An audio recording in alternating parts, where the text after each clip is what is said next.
अरे सब कुछ ठीके एगो गड़बड़ बुझाता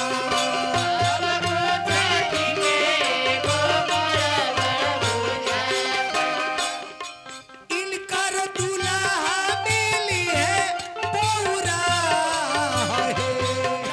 सती के शादी शिव जी से भई और शिव जी सबसे पहले कन्यादान दुनिया में केहू दी हल ओकर नाम दक्ष प्रजापति सती के बाप सती गईली दुल्हन बन के तो ओ बेरा राजा रहले सती के बाप दक्ष प्रजापति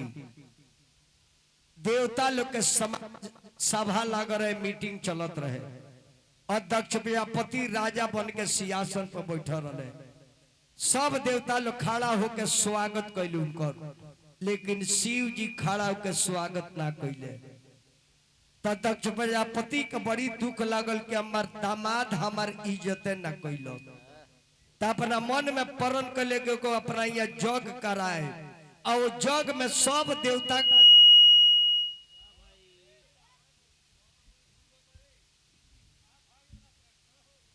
बड़ा तो हूँ आदमी है दादा तरह के जिला से जिला बदर हम भी न कराए अब दक्ष प्रजापति मन में प्रण ठान ले के गो अपना घरे जग कर ओ जग में सब देवी देवता के बुलाए लेकिन अपना बेटी दामाद के नाम आए और पूरे देवता लोग के समाज से अपना दामाद के छटवा दी अब बताई जाना ससुराल में दामाद के इज्जत ना होके वो ससुराल हो जहाँ दामाद के देवता खानी आरती उतारल बा और ससुरारी में निरादर करब वो ससुराल बजर न पड़ जाओ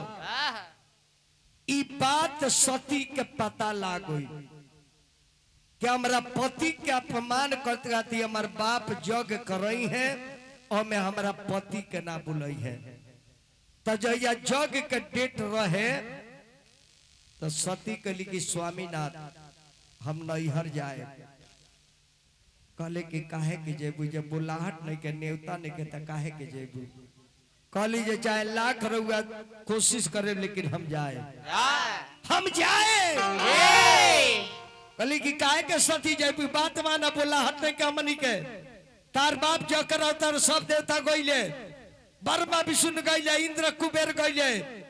देवता लोग राजा पर राजा सब है गई लेकिन हमनी के नेवता नहीं के आई सती कहली कि हम जाए जाना नैहर में बेटी के इज्जत ना जाना ससुराल में दामाद के इज्जत ना उन नैहर में आग लाग जाओ सती इतना विकराल रूप धैली ने जे शिव जी डेरा गईले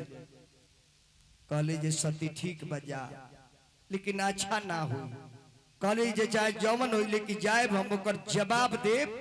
कि ते हमरा पति के काहे न किस बुलौले आ जाओ ना जग में शिव जी के इज्जत ना कइला उ जग सफल ना होला भगवान राम अपना मुंह से खुद कहले बानी खुद कि शिव द्रोही ममदास कहावा ये शिव का द्रोही होई आ हमार दास तका हो शिव द्रोही ममदास कहावा असो नर मोही सपने नहीं भावा हमार नाम लेवे से पहले जे हमरा शिव का नाम ना लेला ओकरा पर कबो खुश हम ना रही अब तो बाबा भोलेनाथ फिर में पड़ गईले अपना दुगो चेला लोग बुला के कहले कि हो ले जाके इनका के पहुंचा दलो ले जाके पहुंचा दलो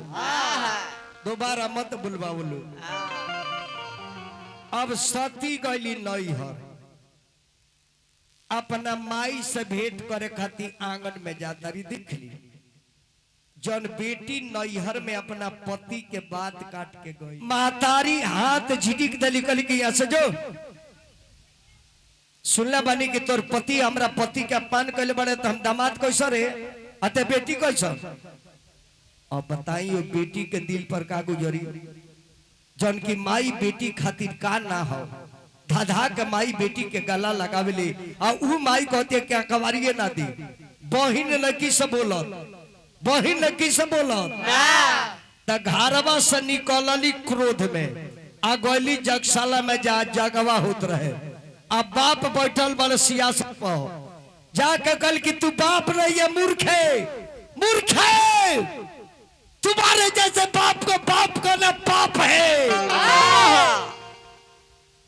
न मैं जिंदा रहूंगी न तुझे बाप कहूंगी। तू मेरे पति को क्यों नहीं बुलाए हो, अपने बेटी को क्यों निरादर किए हो। राजा दक्ष प्रजापति कहली के बाहर निकाल। कहली कि बाहर निकल आयल बनी कि ताहर जग के हम तमाम करे आयल बनी। चल गली हवन कुंड के लगे। देखी जौन औरत पति खातिर अगर जान ना दे दे वो मेहरारू ना हो। असली मेहरारू उहे हो पति चाहे नीमन हो के चाहे बाउर हो के। पति परमेश्वर है, भला है बुरा है, मेरा पति मेरा देवता है। सती कहली हवन कुंड के लगे जहां हवन होता। जाके कल की अग्निदेव प्रगट हो, अग्निदेव प्रगट हो। अग्निदेव प्रगट हो गए। कल की माँ आदेश क्या है। कली जे आदेश हमारी ये बाजे अग्नि हमारा देह में आग लगाओ, हम जर के मर जाए हवन में ताकि एक जग नाश हो जाओ। अग्नि देवता हाथ जोड़ के कली कि हे माँ मुझे क्षमा करें, मैं आपको जला नहीं सकता हूँ क्योंकि जिस कंपनी में आग बनता है उसी कंपनी के आप लड़की हैं और मेरे में उतना शक्ति नहीं कि आपको मैं जला सकूं। तो सती बढ़ जाता रही हवन कुंड में। देखी पतिव्रत नारी के शक्ति पूरा जीवन के सतीत्व के दाव पर रख देली कि अगर अपना पति के छोड़ के दूसरा का हम तकले होके तो हमार बात पूरा मत हो। पलस्तीन मार के बढ़ गई। अपना जोगाग्नि से आग पैदा कर देली, अंगूठा में आग धइल और शरीर में आग लागल और शरीर के प्राण निकले लागल। देह ओही देह ने के जरूरत। जब देखली जे मर जाए तो शिव जी के ध्यान दली कि हे स्वामीनाथ राउर बात कटनी तो पछतावा बा, लेकिन राउर बेइज्जती के चलते प्राण त्यागतानी। लेकिन मरे के हमारी इच्छा एगो हमारी इच्छा बार के कबूल करी। मरे के बेरा अंतिम इच्छा शिव जी से कहता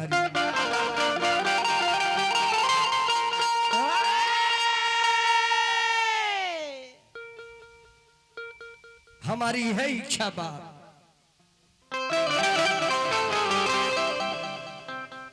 कि जब जाब दुनिया में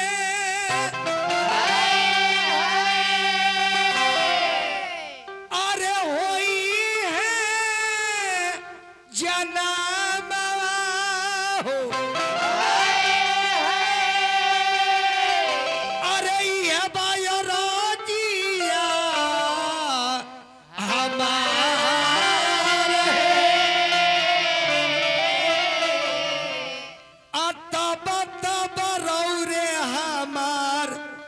अरे स्वामी बन जैती हम बनती तिरिया तो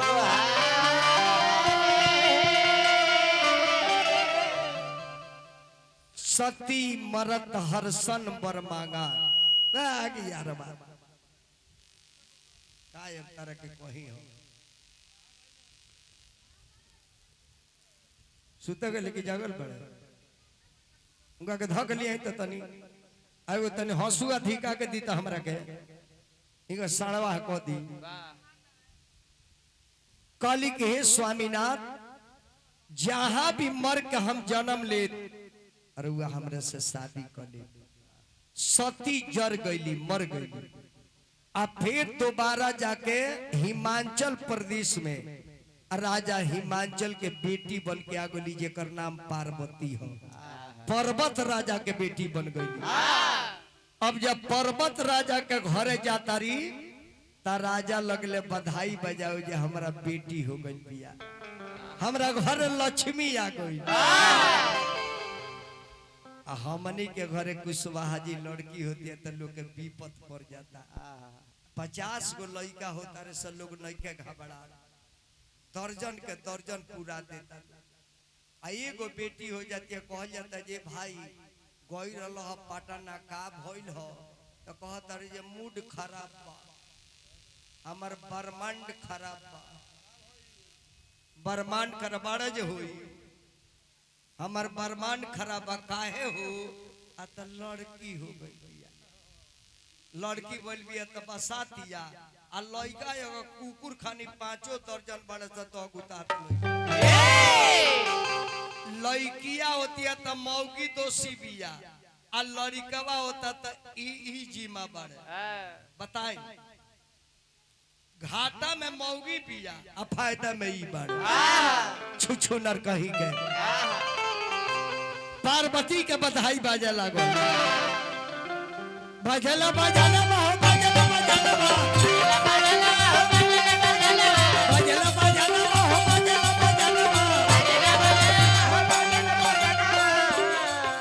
काहे बधाई बाजता भैलवा में बेटी का जन्म आए राम बजला बजला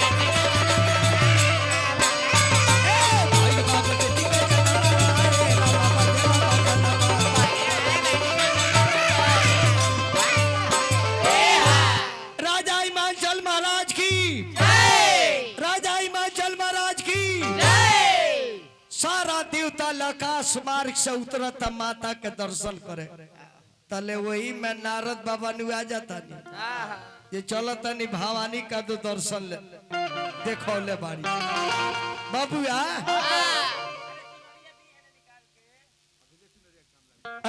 अरे बीड़ा बजावत नारद बाबा आ गइले बीड़ा बजावत नारद बाबा आ गइले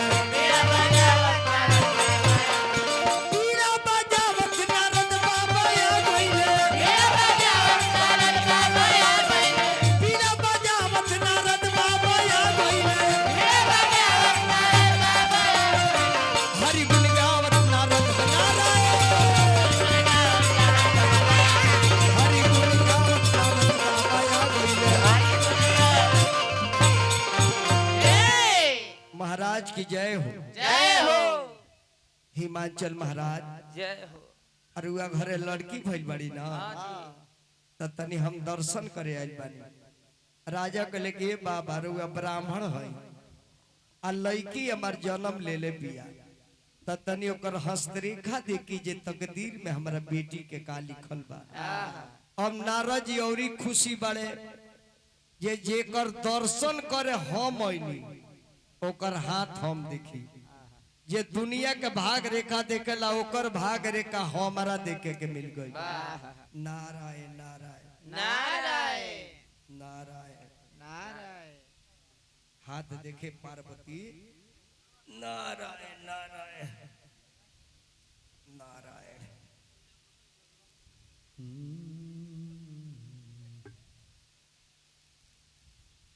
महाराज हाँ बाबा ये लड़की बहुत भाग्यशाली बिया ये लड़की सदा सुहागन बन के रही और ये लड़की के जेकरा से शादी हुई एकर पति अजर अमर मिली है बहुत भाग्यशाली बेटी है बिया नारायण महाराज हाँ बाबा एगो रेखा तेकरा हाथ में गड़बड़ बा गड़बड़ बा अरे सबा कुछ ठीक एगो गड़बड़ बुझाता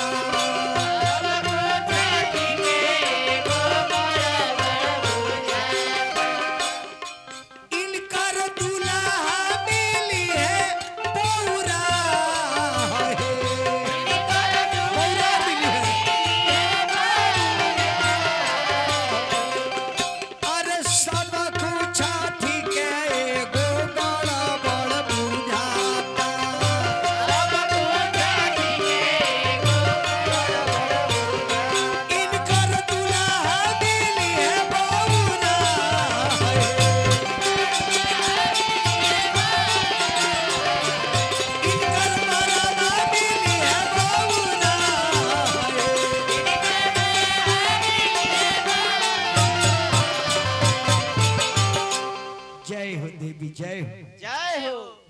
गौरा से बियाह हुई। हाँ ई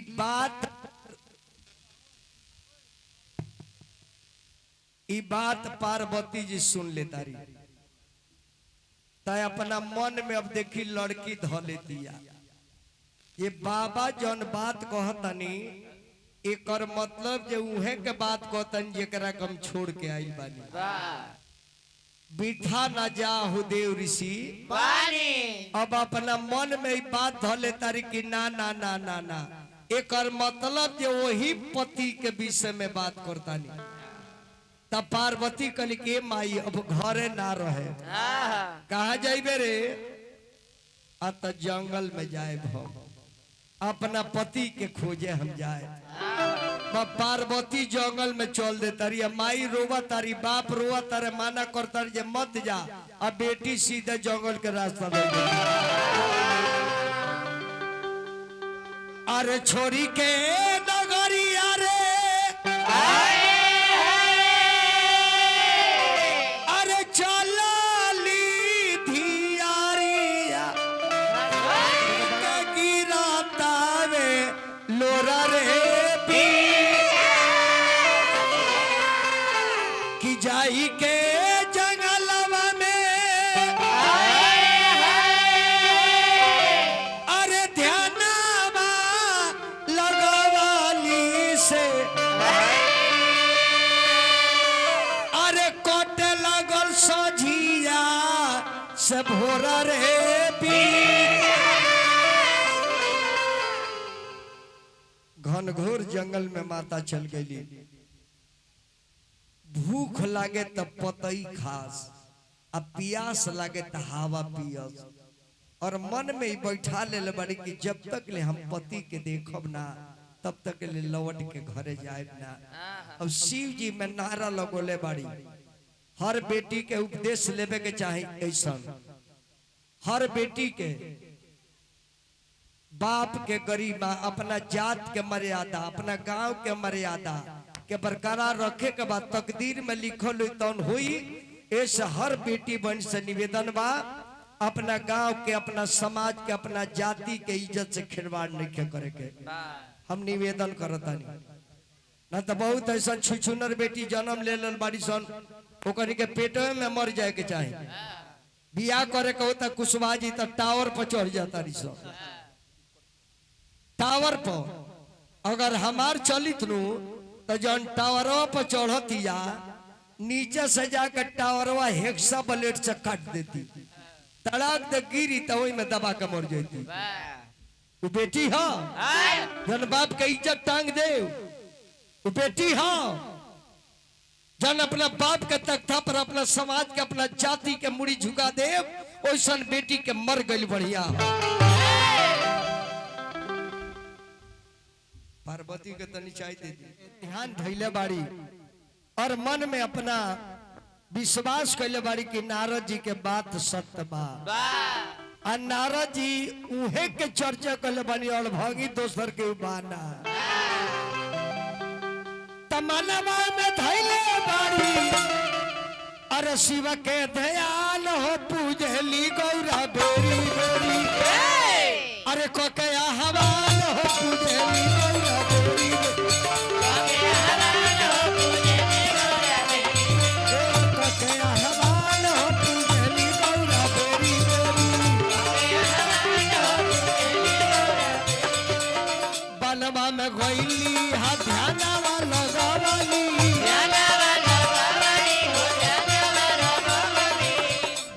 बरस ले गौरा पतई चबवली, कबल बिजंदर बाबा बन परमान हो पूजली गौरा बेरी बेरी,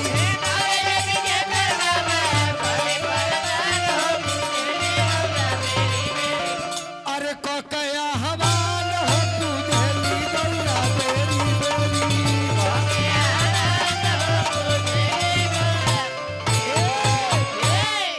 पार्वती मैया एक सुरे लगोले बाड़ी ओम नमः शिवाय के नारा, और वही जंगल में सप्तऋषि लोग घूमता। घूमते घूमते माता पार्वती के लगे गई कि दादा ई लड़की के कर हो। ऐ तो पतई चबातिया हवा पी के रहतिया और अपना जाप में बाड़ी आ सप्तऋषि लोग का लगवा जाके खड़ा बा।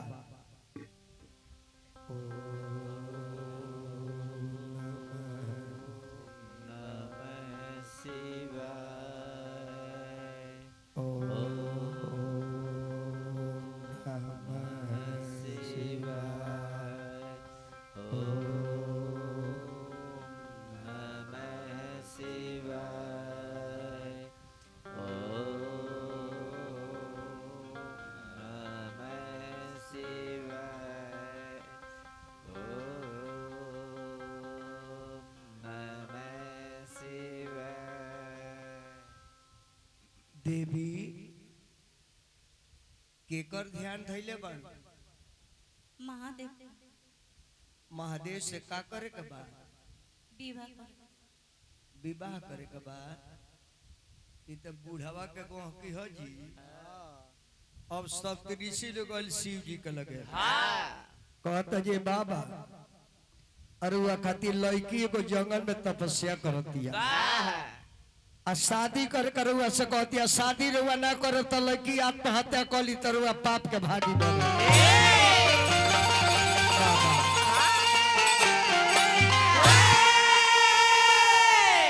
अरे बिया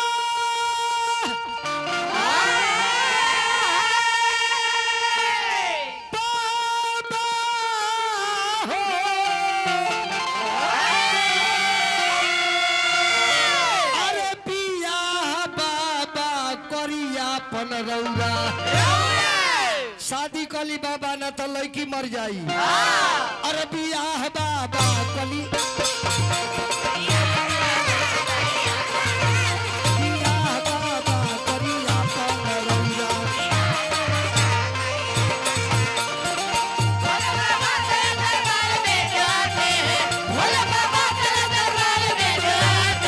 झोलिया भरते भाई नहीं जाते हैं।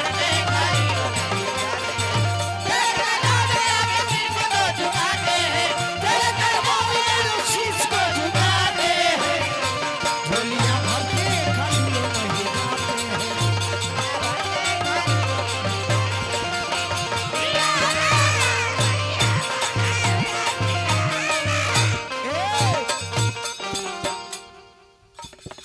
भोलेनाथ कहनी जे हमार शादी हमार तो एगो मेहरारू रहे तो नैहर में जाके जर के मर गई। कल की बाबा रुआ जाना तनी लड़की को ना अनजान मत बनी रुआ सब जाना तानी ए भोला डाली रउआ सब जाना तानी ए भोला डाली रउआ सब जाना तानी अरे जानी के बनीले अरे बौरा है बाबा जान के बनीले बौरा बाबा करिया पन रौरा या बाबा करिया पन रौरा या बाबा करिया पन रौरा। भगवान भोलेनाथ खनी जे ठीक बा पहले लड़की से जाकर वो लोग पूछी ये लड़की साचो हमरा से शादी करे खातिर कहतिया आकि केहू के कहला में पड़ गई बिया। देवता लोग कहल की बाबा रुआ विश्वास केंगा करो अत जाकर वाला हमार शिकायत करी शिकायत कैला से पता लगला जे आदमी में कितना गुण बा। ऐतन जाली कुशवाहा भैया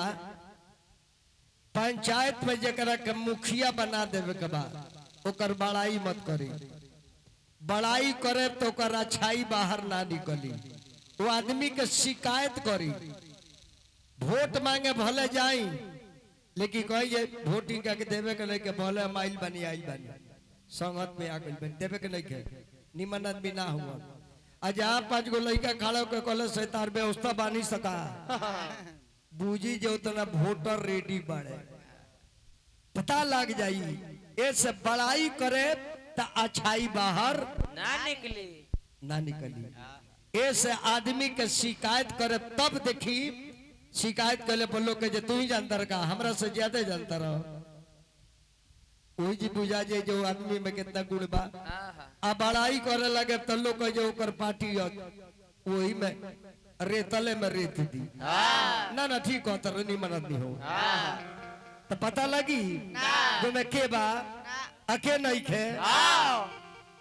कलकत्ता में चुनाव होत रहो ममता बनर्जी के जितना बीजेपी के वोट रहो एक आदमी कहता है जो वोट दे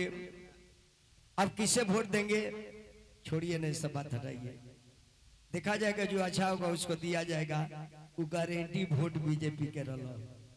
जितना बीजेपी के वोट बा बोल ही नहीं के टीएमसी के वोट बोलत रहो लेकिन बीजेपी के बोलत रहो काम हो गईली नु जे धर्म पर अंगुली उठौले बा करी है दशा होला उ मुमताज आलम गईली ममता ना है मुमताज है बांग्लादेशी ही हो अब की पारी जीत गए तो देश के बांग्लादेश में मिला दिल रही एक नंबर चुरैली चुरई ज्योति बसु के जब राज रहे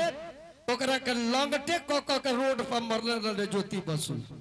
उतना छुछु न रही खेला होबे आई अब तारा में ठेला होबे एबरा जाके देखी बंगाल क्वेश्चन बोल बा एबरा हिंदू जा गइल बाड़े अब खुद बांग्लादेशी अपन अपन झोरा बोरा उठा ले बाड़े इहे करे के बा एको को घुसपैठी के काम में नहीं करवा देबे के एको को ना अभी गाजियाबाद नवेदा में एगो लड़का के बकरा के हलाली कर दिल बाड़े सब देख ली अभी ओकरा बाद एगो राजू नाम के मोरिया यानी कुशवाहा के लड़का ओकर हलाली कर दिल बाड़े सब एकनी के देश में रखे लायक बाड़े सब तारक ना को नहीं बेंजुला तू ठीक बड़ा नहीं खा रख देवे के जौन थरिया में खाए के थरिया में छेद करे के जेकरे घूरा बैठे के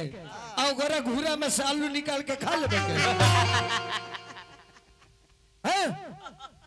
ओने चौहान के लइका के मरल लू अब कुशवाहा के लइका के मरले बाड़ो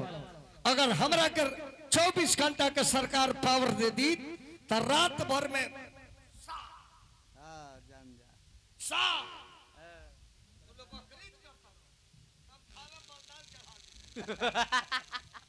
तारा कने की कहत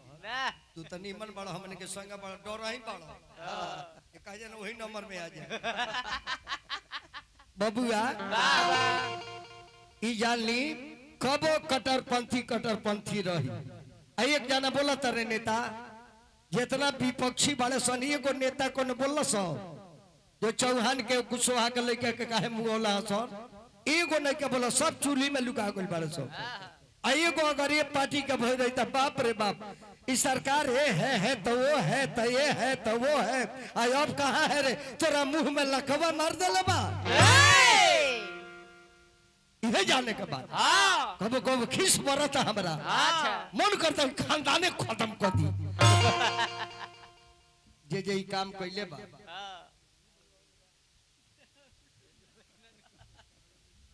यही हमरा में एगो बेंजू वाला पहले रहलो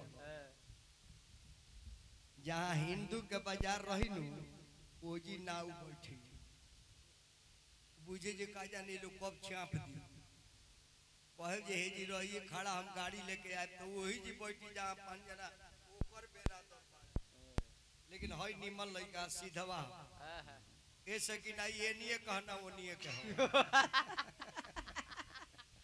माने दोनों धर्म के माने वाला हो अच्छा तब ने राम चर्चा में पड़े संगे संगे माला पहना तारे पियर पियर गमछा उड़ तारे ते निमन लइका बड़े रह गइल कि इहो धोखाबाज हो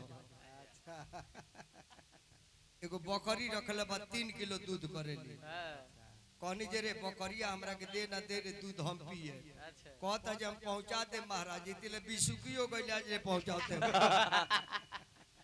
इहे धोखाबाज हो जान जे काली करे गांव में बा आ दावत बाई के रखिया रेडी सब केहू तारा के 1 नंबर में भेज दिया कोई जी गोश्त पुलाव खाए के बा ई शब्द काहे के कहेलन पहले का हमने के हिंदू के भाषा का रह जानता रह का बनल बा तो सगौती देखो कितना यार में बोलल जा सगौती अब मछरी के लोग कह के जल सेम ही बनल बा आई अब एबरा फैशन बदल गए मटन बन रहा है चिकन बन रहा है मछली बन रही है फिश बन रहा है हैं? भोजपुरी अंग्रेजी में ढूंढ गई